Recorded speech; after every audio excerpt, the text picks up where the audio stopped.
प्यारे बच्चों, motion education में आपका स्वागत है। मैं आपका अपना किशन कुमार पाठक आज आपके लिए लाया हूं पाठ 10 सदिश बीजगणित के अंदर दो सदिशों का सदिश गुणनफल। इसमें अपन प्रश्नावली 10.4 के प्रश्न भी करेंगे। अब साहब, कल आपने बताया था कि दो सदिशों का सदिश गुणनफल क्या होता है, बताया था ना।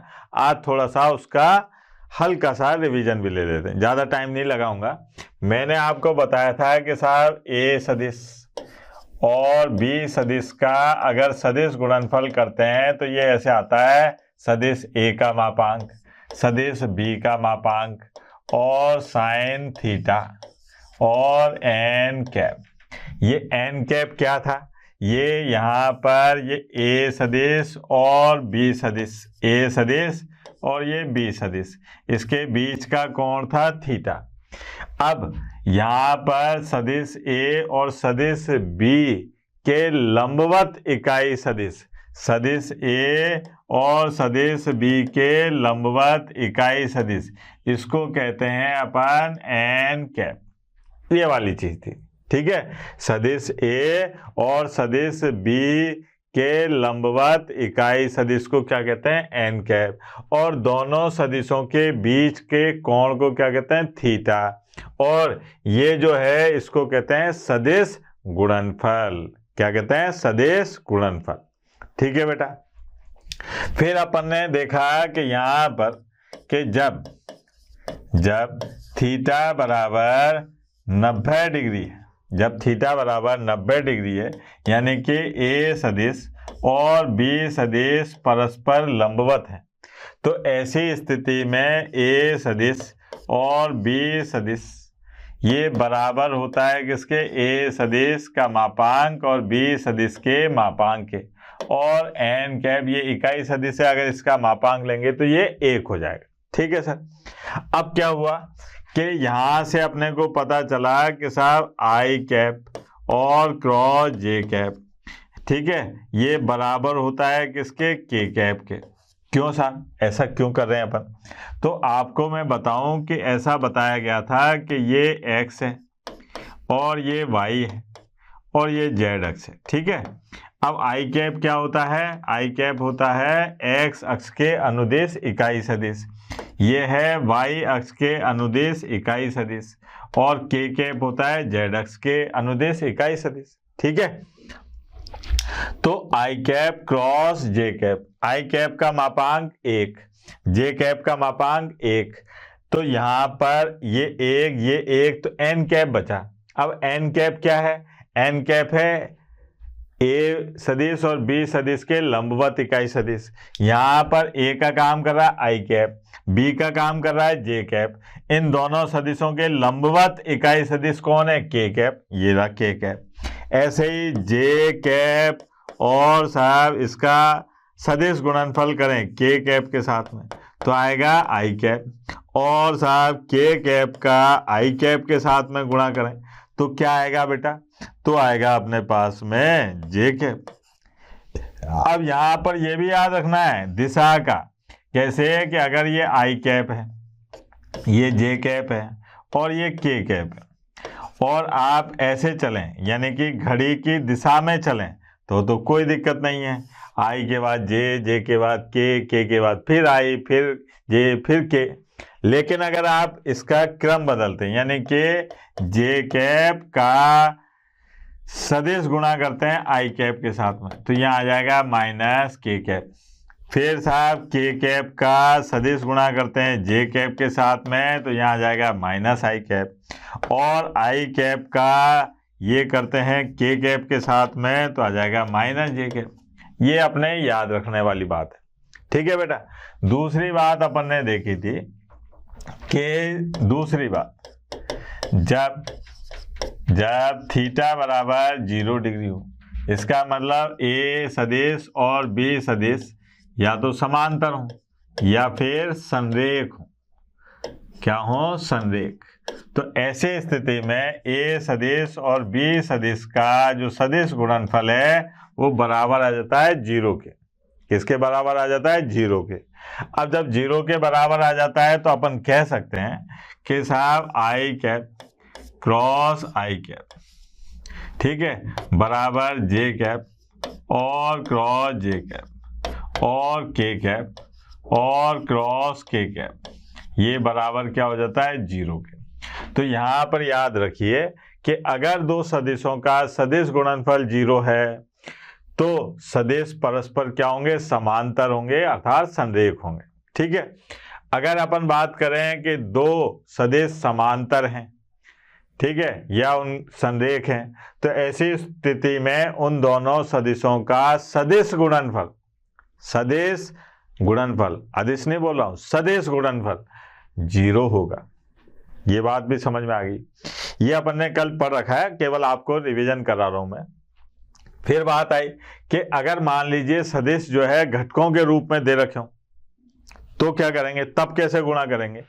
तो यहां पर देखिए आप कि ए सदिश अगर दे रखा है अपने को A1 आई कैप और A2 जे कैप और A3 के कैप, ये आ गया। बी सदिश जो दे रखा है अपने को, ये है B1 आई कैप और B2 जे कैप और B3 के कैप, ये दे रखा।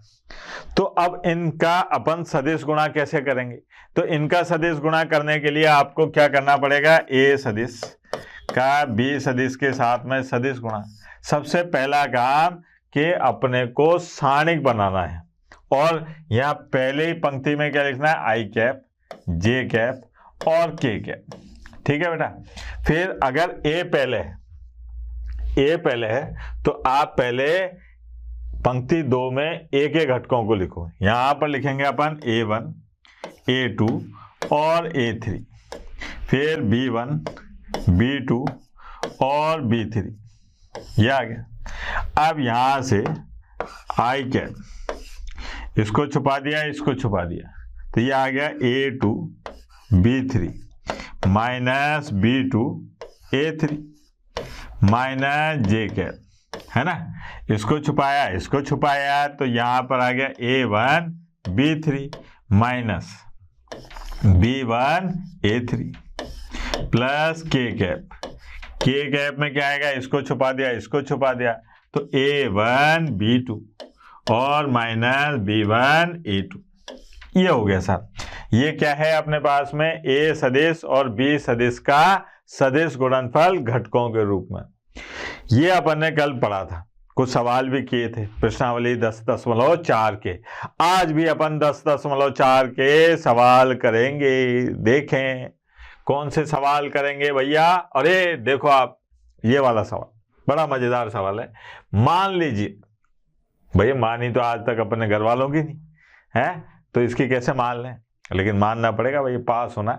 मान लीजिए सदिश ए सदिश बी सदिश सी सदिश इस प्रकार से दे रखें क्रम से, तो अपने को दर्शाना है कि ये जो है ये सत्य बात है, ये बताना है। तो यहां पर आते हैं अपन कि सबसे पहले अपन आए साहब कि दिया है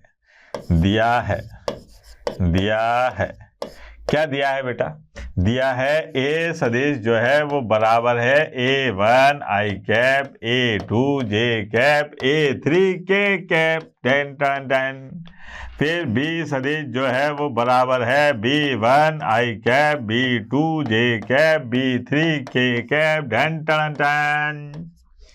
फिर आए साहब सी सदिश, ये है C1 आई कैप, C2 जे कैप, C3 के कैप, ये देखो ये आ गया सर। अब अपने को क्या क्या चाहिए? देखो आपको B प्लस C चाहिए, बनाया ये चाहिए, ठीक है। ये देखो टन। तो यहाँ पर इसको LHS दायां पक्ष को कि LHS, बायां पक्ष दायां पक्ष लिखूं कि LHS RHS, समझ जाओगे।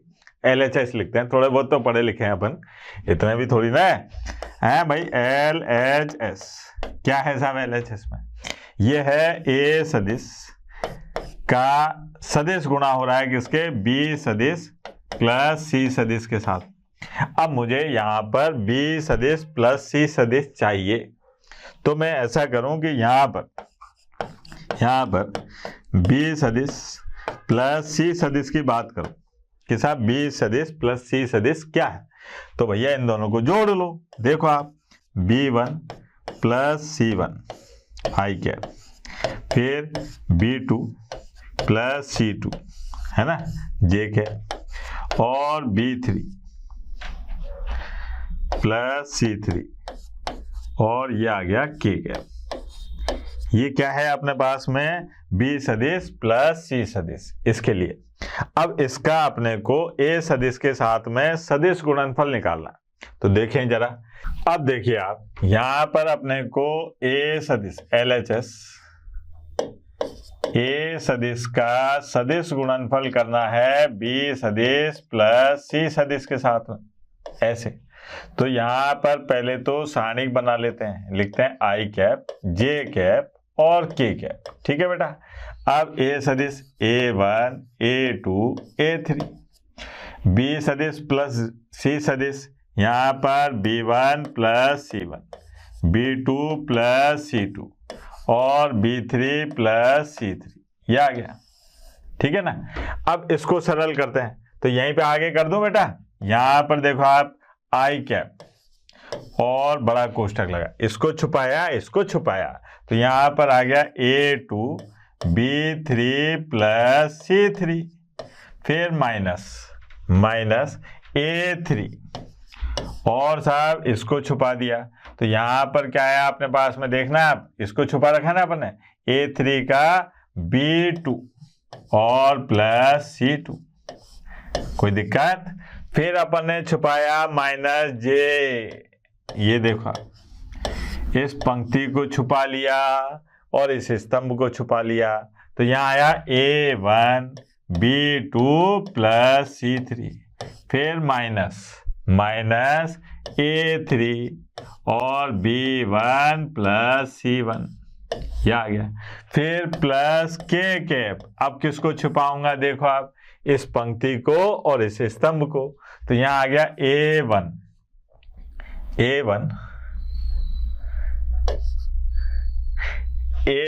देखना है, A1 का गुणा किससे करूंगा भैया, B2 प्लस C2, और साहब माइनस A2 का गुणा किससे करूंगा, B1 और प्लस C1। एक बार चेक कर लें बेटा। देखो आप I कैप, इसको छुपाया इसको छुपाया, A2 माइनस A3, ठीक है सर, माइनस J कैप, इसको छुपाया A1 B3 प्लस C3, यहां पर गड़बड़ कर दी। देखो आप A3, और सावधानी हटी दुर्घटना घटी वाली बात हो जाती है, इसलिए चेक कर लेना चाहिए। B3 और प्लस C3 माइनस A3 और B1 C1, ठीक है साहब। K कैप पे आते हैं, तो इसको छुपाया इसको छुपाया, तो यहाँ पर A1 B2 plus C2 minus A2 B1 C1, बिल्कुल सही बात है। और लक्षण से लिख लेते हैं, ठीक है। लक्षण से कैसे, कि यहाँ पर आ गया I कैप, ठीक। अब ये आ गया अपने पास में A2 B3 plus A2 C3 minus A3 B2 और माइनस A3 और C2, माइनस की जगह प्लस J कैप। यहाँ पर देखिए आप, यह आ गया A1 B3 और साहब प्लस, माइनस को अंदर गुणा कर रहे हैं ना, माइनस का अंदर गुणा कर रहे हैं, तो पहले ये प्लस आ जाएगा, तो ये आ गया A3 B1 और साहब plus A3 C1 minus A1 B3 और माइनस A1 C3, ये हो गया। फिर प्लस K कैप, यहाँ पर क्या मिलेगा अपने को, देखो आप A1 B2 plus A1 C2, फिर माइनस A2 B1 और माइनस A2 C1, ये हो गया सर।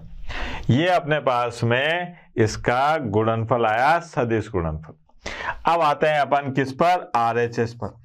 ध्यान देना,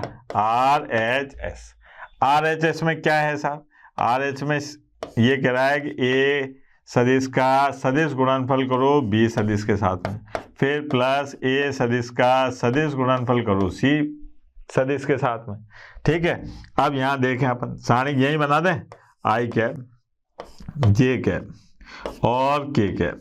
ठीक है, यहाँ आ गया A1, A2, A3, यह आ गया B1, B2 और B3, फिर प्लस एक और सारणिक बना दिया, आई कैप, जे कैप और के कैप।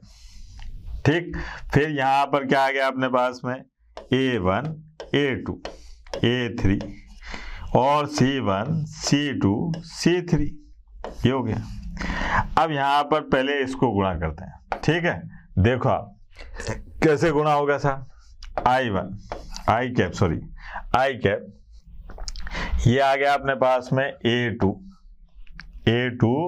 B3, फिर माइनस B2 A3, है ना, फिर माइनस जे कैप, ये आ गया A1 B3 और माइनस B1 A3, फिर प्लस के कैप, इसको छुपा दिया तो ये आ गया A1 और B2, फिर माइनस B1 A2, ये तो ये हो गया। फिर प्लस, अब इसकी बात करते हैं तो यहाँ आ गया आई कैप, है ना।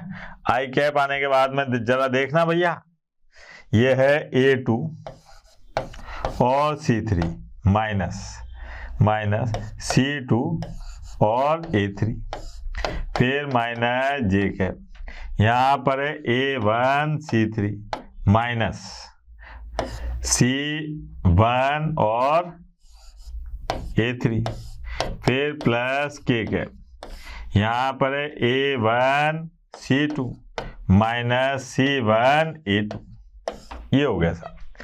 अब मेरे को इनको जोड़ना है तो ये आई कैप क्या आएगा साहब, देखें यहाँ पर आएगा, पहले प्लस प्लस वाले कर लेता हूँ, फिर माइनस माइनस वाले लिख दूंगा, तो ये आ गया A2 B3 plus A2 C3 minus B2 A3 minus C2 A3।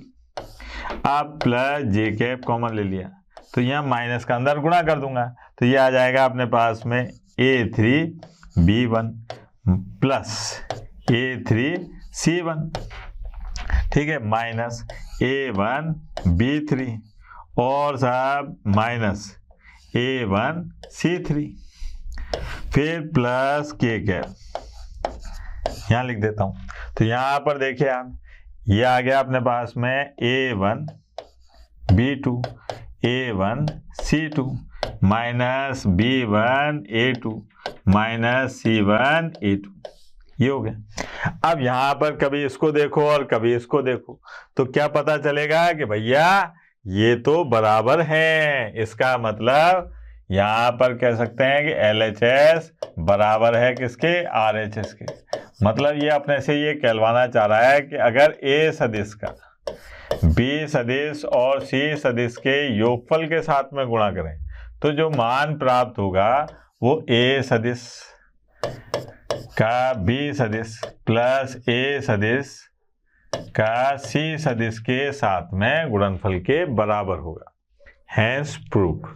ठीक है बेटा, इति सिद्धम। आगे बढ़ते हैं। ये देखिए आप, यहां पर कहा जा रहा है कि यदि A सदिश और B सदिश दोनों जीरो हैं, A सदिश और B सदिश, अथवा लग रहा है, अथवा का मतलब होता है ये दोनों जीरो हैं, और A सदिश और B सदिश का सदिश गुणनफल भी जीरो है, तो ये बताइए कि इसका विलोम सत्य है कि नहीं है, और उदाहरण भी देके बताइए, उदाहरण भी देकर बताइए। तो देखते हैं सर, दिया है क्या दिया है कि A सदिश बराबर है जीरो के और B सदिश बराबर है जीरो के, तो A सदिश और B सदिश ये जो है ये जीरो के बराबर। अब इसके विलोम में ये क्या कहना चाह रहा है, विलोम में ये कहना चाह रहा है कि यहाँ तो ये कहा है कि A सदिश और B सदिश में से कोई एक जीरो होता है तो उनका सदिश गुणनफल जीरो के बराबर होता है। बिल्कुल सही बात है। विलोम क्या होगा कि अगर दो सदिशों का सदिश गुणनफल 0 के बराबर है तो क्या ए सदिश और बी सदिश दोनों 0 होंगे, ये बताना है अपने को, और उदाहरण भी देना है। तो पहले उदाहरण देते हैं, फिर बताएंगे अपन कि साहब यहाँ पर ये बात सही है कि गलत है। यहाँ क्या करा मैंने, माना कि साहब ए सदिश जो है ये बराबर है, ए सदिश जो है ये बराबर है 5 आई कैप के। किसके बराबर है? 5 आई कैप के। बी सदिश जो है ये बराबर है 3 आई कैप के। ठीक है, 5 आई कैप और 3 आई कैप, कोई दिक्कत नहीं। अलग अलग सदिश हैं, दोनों बराबर नहीं हैं 0 के। देखो दोनों बराबर नहीं हैं 0 के, ये भी बात बिल्कुल सत्य है। अब मैंने क्या काम करा, ए सदिश और बी सदिश का सदिश गुणनफल करा। ठीक है, सदिश गुणनफल तो सीधा सीधा सा हो रहा है। तो यहाँ पर आ गया 15 और साहब आई और आई क्या, ये हो गया। अब इसका मान तो आपको याद है ना बेटा, क्या होता है इसका मान? 0। तो ये आ गया ए सदिश और बी सदिश का सदिश गुणनफल क्या आ गया? 0। ये आ गया सर। तो इसका मतलब क्या हुआ? इसका मतलब ये हुआ कि यदि ए सदिश और बी सदिश का सदिश गुणनफल 0 हो तो जरूरी नहीं है कि ए सदिश बराबर हो 0 के एवं बी सदिश बराबर हो 0 के। अतः विलोम असत्य है। विलोम कैसा है? असत्य है। सीधी सी बात। ठीक है, ये आपको उदाहरण से बता भी दिया साहब।